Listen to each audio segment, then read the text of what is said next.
Huawei P9 Lite 2017, and let me show you how to enable here developer options on the following device.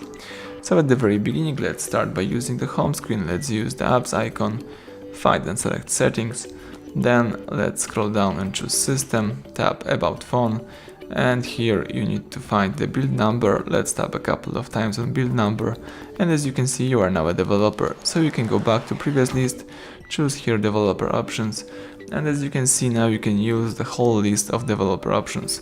For example, you can enable OEM unlocking right here, tap enable.